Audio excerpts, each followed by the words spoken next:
Well, cracking a cold case new at 10, a K-8 investigation. A fresh set of eyes has led to new clues in a Craighead County murder mystery. A new investigator has been assigned to the murder case of Amanda Tussing, hoping to bring someone to justice. Amanda's car was found 23 years ago today, just days before her body would be found.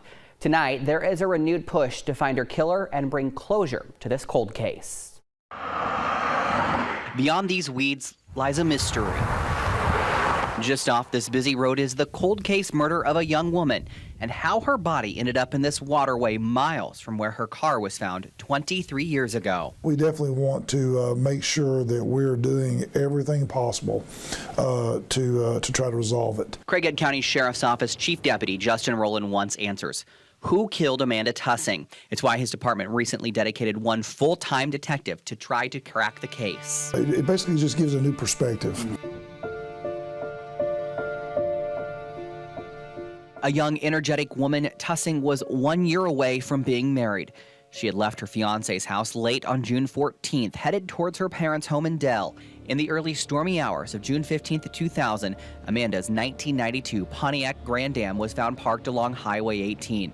There were no signs of a struggle. Her wallet was in the car as seen in these pictures. Original Detective Gary Etter explained how it was found to us during an interview in 2012. Her car was in perfect working condition. It started, had gas in it. The windshield wipers were in the on position. 3 days later, June 18th, 2000, her body would be found in an overflowing ditch near the Twin Bridges south of Leicester. The Tussing case had sat idle for several years with the occasional glance from a detective. That all changed 3 months ago when a detective who had never set eyes on the case before began looking into it. One of the very first things that the newly assigned investigator did once they got the case was come out here to the spot that Amanda's body was found. He wanted to become familiar with this area. He wanted to immerse himself into the area that Amanda may have died.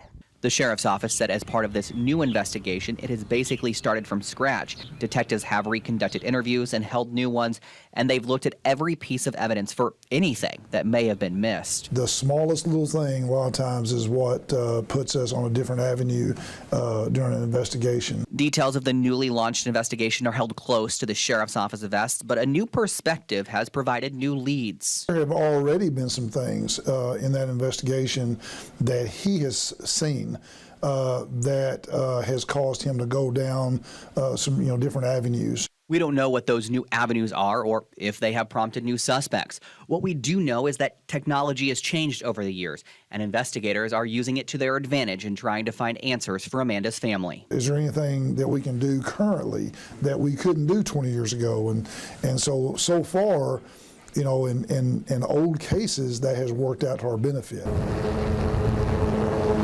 The goal is to wade through the evidence to bring closure to the case, something Chief Deputy Rowland believes will happen thanks to the work of the newly assigned investigator. Because of what we know today that we didn't know several weeks ago, we're even more hopeful.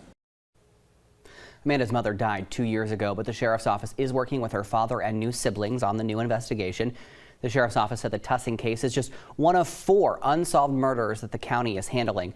Rowland told me he hopes to provide similar resources to all of them in the coming years.